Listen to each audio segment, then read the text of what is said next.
myself a really nice snapper. So, fantastic to make steaks with beautiful white meat. And, of course, so fresh. I'm just cleaning it now. I'm going to scale it, fillet it, gut it. You know, it's a really inaccessible place to fish. That's probably one of the reasons it's so good. I remember I was fishing here. I found it about 12 years ago. And there was a hurricane up the coast, and there's quite a few big waves. And I'd come here, and everyone said, well, you're not allowed to go fishing out there. So I remember I went out the first little bit, and the National Guard were on the beach. And I saw them coming towards me. I was ignoring that they were there. And so I stopped where I was, and I started fishing there. And I could see they thought, OK, he's just there. That's OK. And as soon as they went back to where they were, I wrapped up my kit and just moved really quickly and edged around the rock. And I could see them running over the beach, but I was gone by that time. And I got round the side, fished for 3 or 4 hours, caught myself about 20 kilos of fish. And a beautiful the biggest one was an 8-kilo snapper. You know, so big, I couldn't even get it in the oven at Caracas. I had to chop the tail off. It was like that.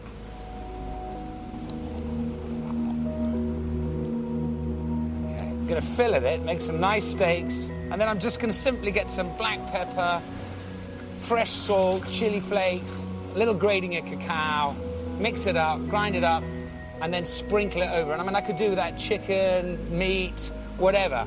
It's fish today.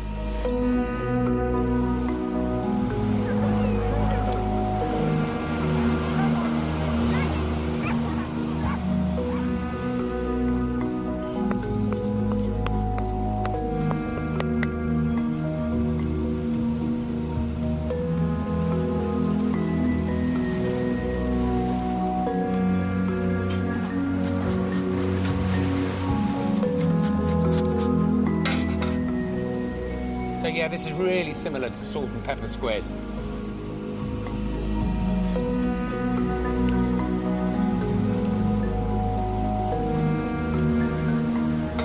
A little bit of oil.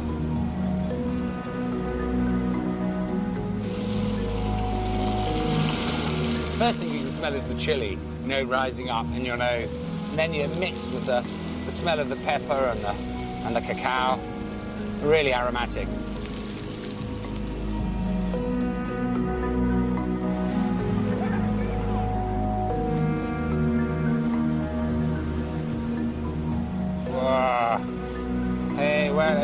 Empiezo. Sí. So, ¿qué piensas? Oh, está sabroso.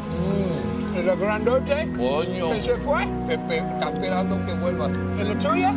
La mía. En el agua.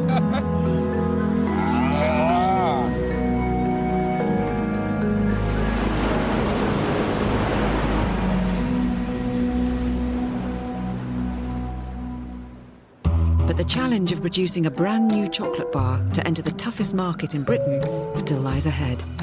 And there are some tense moments as Willie's Chocoholics do a taste test on his recipe.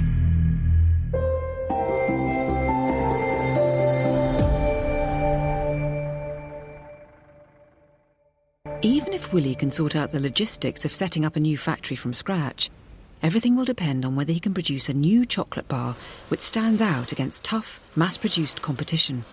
He's been experimenting with different beans, roasts and amounts of sugar, and now he thinks he's getting closer to the perfect recipe. Cacao is like a fine wine, with many different varieties, many different strains and many different flavours. And to reflect those flavours best, the best vehicle to do that is a dark chocolate. My reason for making dark chocolate is not solely found upon my interest for the different flavours. It's also based on some commercial sense that dark chocolate their sales have risen by 25% in the last 2 years. So I think there's a sound commercial reason for doing it. I'm going to make 3 different bars from 3 different cacaos. One called Rio Caribe, one called Carinero, and one called San Martin. So right now I've got blades running on the inside. I'm going to tighten those blades on the inside. I'm going to refine the nibs until they're a liquid. Then I'm going to conch it for 2 days. And then I'm going to add cocoa butter and sugar. I'm planning to make a 70 to 75% chocolate bar.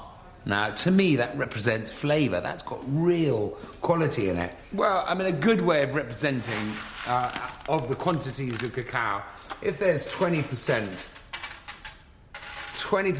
in Britain's favourite bar, and then if there's 70% in my bar.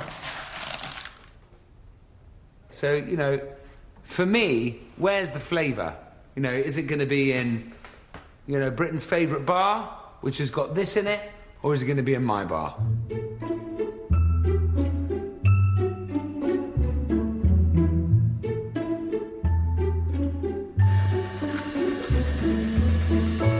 It's been about 3 days now I've had this batch on the go. I refined the nibs to start with, I conched them a little, I've added some sugar, hopefully just the right amount, not too sweet.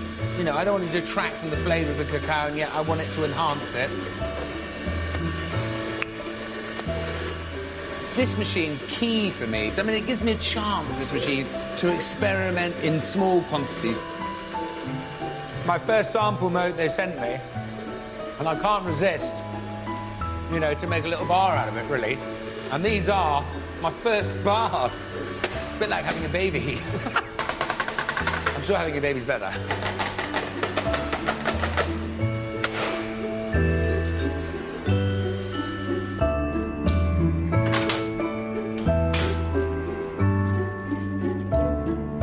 Willie has spent weeks thinking about what to call his new chocolate bar, and in the end he has decided on something short and sweet, which he thinks sums it up perfectly. It's great. This is basically my first bar. Woo! Look at that. Beautiful. Look how fantastic these are. Willie's Delectable. I can't resist having a quick bite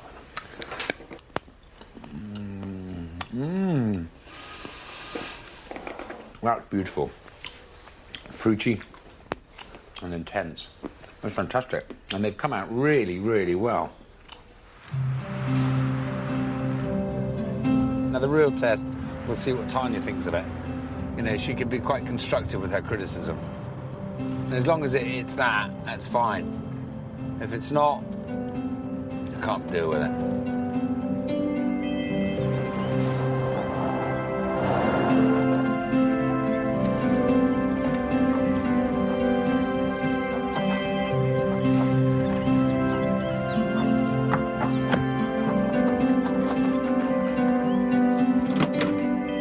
Here we go. Oh, look at it. This is it. Oh, it's so cute. The little square. I love it. Look at that. Let's have a go. What do you reckon? Oh, it's Willie's great. Delectable. I put my name on it. Willie's What? Delectable Cacao. I'm going to put mine on it, were you? Wow. Oh, yours, Bentley. Yeah. Willie's Delectable Cacao. What does Mum think about that?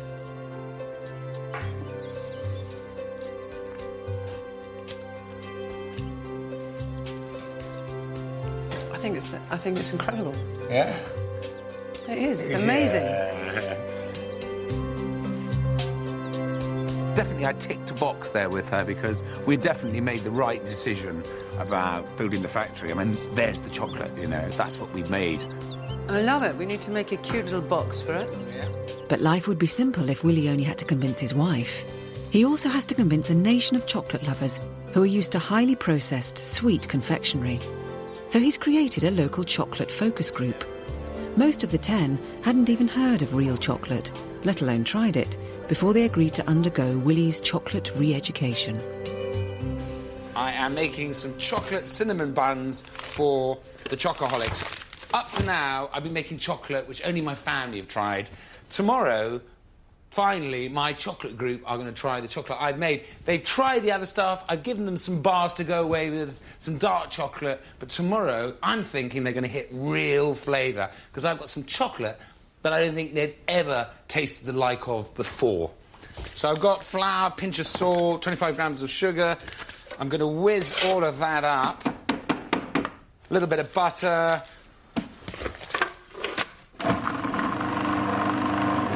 I'm now going to put my yeast, a little bit of warm water. I started it off before. I'm going to whack an egg in.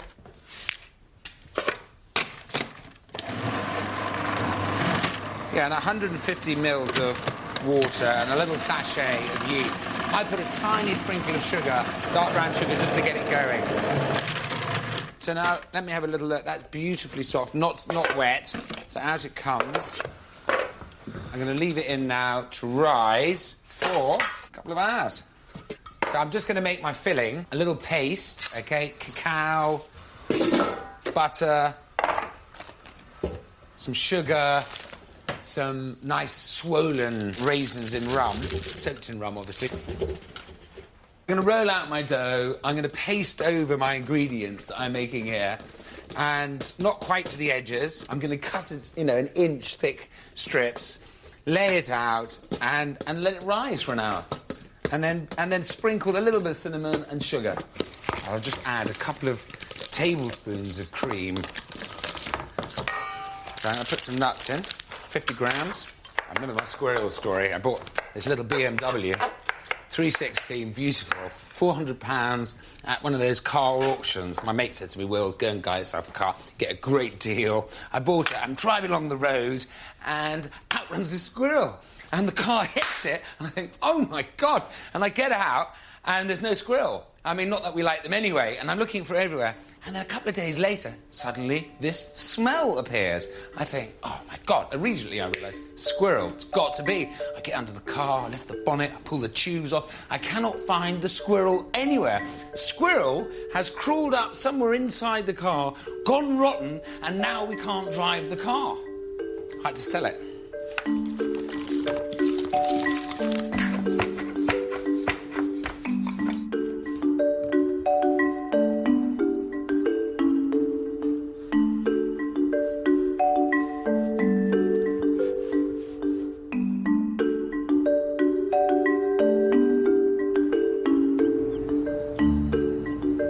Hello? Yeah, that's right. No, 1 o'clock. That's right. That's all of us. OK, then. I'll see you then. Bye. I've got the chocolate gang coming back. It'll be interesting to see how they've got on with their flavour notes. You know, I've reached the point now where I need to know where my chocolate lies, you know. So I'm going to do a chocolate tasting of two of the best chocolates against mine, just to see what they actually think, because I need to know mine is world-class or not. The last thing I want them to, obviously, is say, we don't like yours. So, you know, I'm worried, I'm slightly anxious about that. At the same time, I've got to know. This is the first time I'm going to have tried it against a group of people blind. That, you know, and not only that, with other really good chocolates that are already major players out there. So I've never done it before, so this is big for me. It's already been a long journey for Willie's chocoholics. All were addicted to mass-produced milk chocolate bars, and so Willie's re-education isn't coming easily. Who's still buying the milk? We've got a couple of shows of hand. That's honest. That's honesty is the best policy. So why are we buying the milk still? Or are we buying the milk and the dark? Just the milk? Just the milk. Just the milk. OK. You're not impressed with the dark? It still leaves a horrible bitter taste. Still leaves a horrible... Really dry and horrible. Dry and horrible. OK, OK, OK.